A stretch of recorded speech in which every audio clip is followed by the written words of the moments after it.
The sun had barely risen over New York City, but the floor-to-ceiling windows of Hendrix Global's headquarters already shimmered with morning light. The skyline stretched endlessly, cold, powerful, and beautiful, much like Alexander Hendrix himself. He was the kind of man who made people stop mid-sentence when he walked into a room, not just because he was handsome, but because he radiated command. The youngest self-made CEO in Manhattan, ruthless in business, reserved in emotion. And yet, for all his control, the moment he met Kayla Bennett, he felt something unravel inside him. Kayla had been with Hendrix Global for only 2 weeks. She wasn't supposed to work directly under Alexander, but when his executive assistant went on sudden leave, she'd been temporarily reassigned to fill in. It was supposed to be simple: calendar management, reports, correspondence. But nothing about Alexander Hendrix was simple. From the first day, she noticed how the air changed when he entered a room, how his presence demanded attention. He was tall, impeccably dressed, his dark hair always perfectly in place. His voice was smooth, low, precise, the kind that could either calm a storm or start one. Kayla told herself it was just admiration, professional respect. Nothing more. Except it wasn't. That morning, she walked into his office holding a folder pressed tightly to her chest. "Good morning, Mr. Hendrix," she said, her voice careful. He looked up from his laptop, his blue-gray eyes meeting hers. "Morning, Kayla. You're early." "I wanted to finalize the merger files before your 9 o'clock, she said. "The Chicago partners sent over some last-minute revisions." He leaned back in his chair, studying her.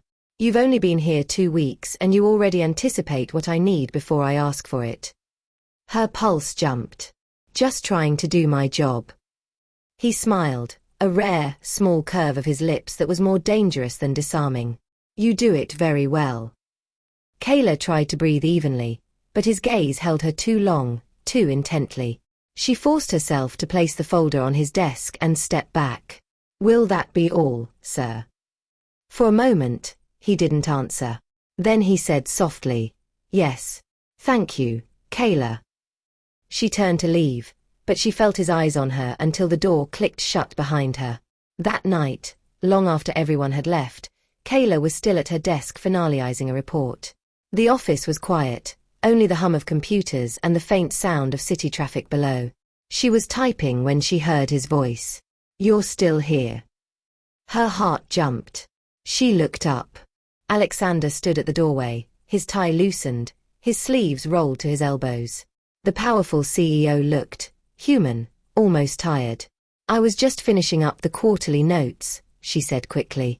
"I didn't realize it was this late." He glanced at the clock. "It's past 9. You've been here since 7. "I don't mind," she said. "I like what I do." He stepped closer, his tone gentler. "You shouldn't have to work this hard.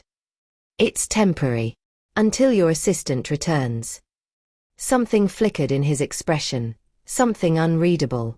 "I'm not sure I want her to." Kayla froze. "Sir." He smiled faintly. "You're different, Kayla. You make everything easier." She felt her breath catch. "That's kind of you to say." He took another step forward, the space between them thinning. "You're good at staying professional," he said, his voice quiet. "But I can see it. The way you avoid looking at me too long. The way you tense when I get close." Her cheeks burned. "I don't." He cut her off gently. "I do the same thing." The confession hung in the air, dangerous, electric. Kayla's heart raced. Every logical thought screamed at her to step back, to say something safe. But logic didn't stand a chance against the way he looked at her, as if she was the one thing in the world he couldn't control. She swallowed. "We can't," she whispered. "I know," he said. "That's the problem." Days passed, but neither could shake what had happened. They tried to stay professional, tried to keep distance. But every meeting, every accidental brush of fingers when handing a file, every stolen glance across the conference table, it only made the tension worse. Alexander was a man known for discipline. Yet, he found himself lingering outside her office, finding excuses to talk to her, watching the way she smiled when she thought no one noticed. Kayla, meanwhile, was fighting a losing battle. She'd tell herself each morning that she would keep things strictly business, and then he'd look at her, and the world would tilt again. One Friday afternoon, a rainstorm trapped them both inside the office. Everyone else had left early. Kayla was at her desk, shutting down her computer, when the lights flickered from the thunder outside. "You shouldn't go out in that," came his voice from behind her. She turned. He stood there, jacket off, tie gone, looking impossibly good in his white dress shirt and black slacks. "I'll call a cab," she said. "It's not safe," he replied.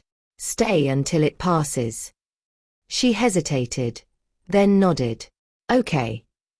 He gestured toward his office. "Come in. We might as well not wait in separate rooms." She followed him inside, the sound of rain hammering against the glass. For a moment, they stood side by side, looking out at the city. The sky was dark, streaked with lightning. "It's beautiful," she said softly. He glanced at her. "So are you." She turned, startled. "Mr. Hendrix." "Alexander," he said quietly. "When it's just us." Her pulse fluttered. "This isn't right." "I've told myself that every day since I met you," he said. "And every day, it gets harder to believe it." The thunder rolled, shaking the windows. For a long moment, neither of them moved. Then he stepped closer, slow, deliberate. "Tell me to stop," he said. But she couldn't. She didn't want to. He reached up and brushed a strand of hair from her face. The touch was light, reverent, but it sent fire through her veins. His hand lingered for a second too long, his eyes tracing hers. Kayla felt her breath tremble. "Alexander." He exhaled, stepping back just slightly, as if regaining control cost him effort. "I'm sorry," he said softly. "I shouldn't have." She shook her head. "You didn't do anything wrong." His gaze searched hers. "I'm your boss." "And I'm your employee," she said. "But we're also just two people." The words slipped out before she could stop them. He looked at her like he'd been waiting to hear that. The rain outside softened, but inside the office, the storm only grew. They didn't cross the line. They both knew the consequences. But from that night onward, something changed, a quiet understanding, unspoken but undeniable. He became more protective of her, more present. She became more confident, more daring. They were drawn to each other like gravity itself, unstoppable, inevitable. Rumors began to swirl through the company, whispers about the CEO and his assistant, about long looks and late nights. But neither acknowledged them. Then came the Chicago expansion. Alexander was supposed to relocate for 6 months to oversee operations. It was an incredible opportunity, and an impossible decision. He called her into his office the day before his flight. "You've done exceptional work," he said, his tone even, but his eyes heavy with something else. "HR wants to offer you a permanent position, executive communications lead." She froze. "In Chicago?"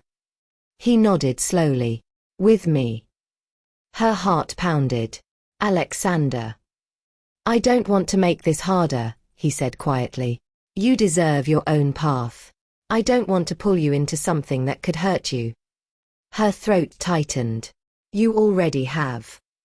He looked at her then, raw, unguarded. "Say the word, Kayla. If you come with me, I'll make sure no one questions it. If you stay, I'll never ask again." She hesitated, torn between reason and everything her heart wanted.